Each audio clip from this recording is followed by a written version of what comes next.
Hey everyone, welcome back to Bitcoin Ratchi. If you're new here, this is the channel where we cut through the noise and talk Bitcoin in a way that's clear, real, and actionable. I'm Ratchi, I've gone all in on the Bitcoin standard, and my goal is to help you build conviction and understand where this thing is heading. So here we go. Everyone wants to know when Bitcoin will hit $1 million.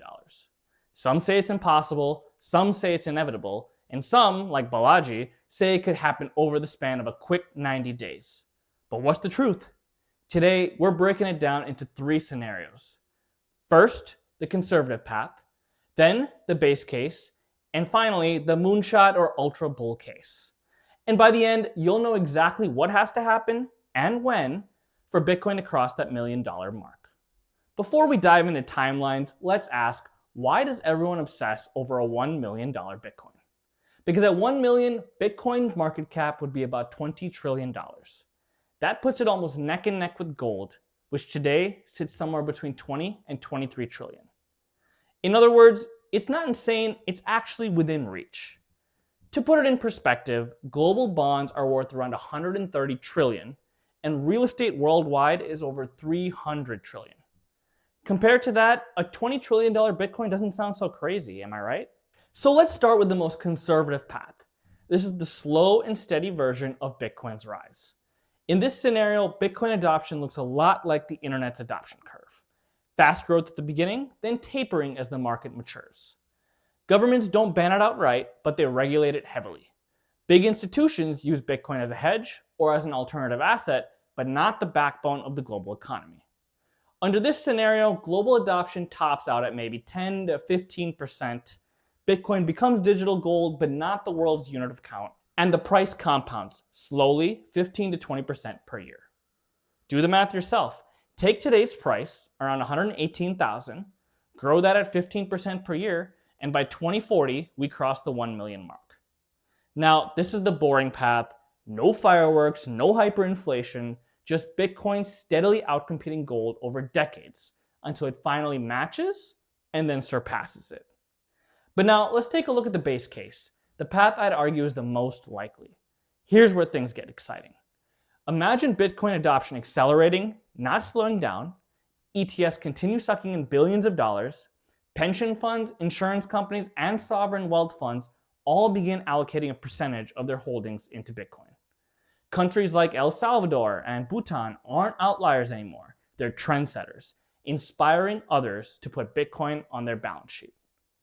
At the same time, global debt keeps ballooning and inflation erodes trust in fiat currencies. People, institutions, and eventually nations all start looking for a reliable source of value outside the reach of governments. This is where the S-curve of adoption really comes into play.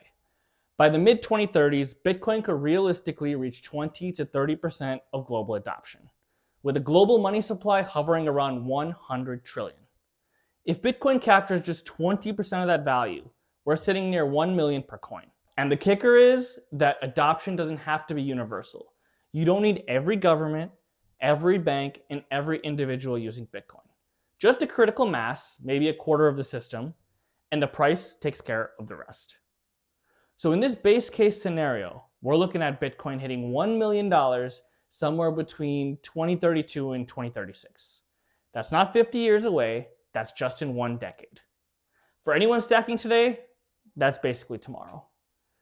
All right, let's talk about the third path, the moonshot or ultra bull case. This is the scenario Balaji Srinivasan made headlines for in 2023 when he bet $1 million that Bitcoin could hit 1 million over the span of 90 days. His bet wasn't just about price. It was a warning about the fragility of fiat. The moonshot scenario assumes a rapid loss of confidence in government currencies.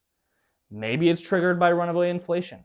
Maybe it's a global banking crisis. Maybe it's geopolitical instability that pushes people into hard assets overnight. In this version of events, Bitcoin doesn't grind higher, it gaps up.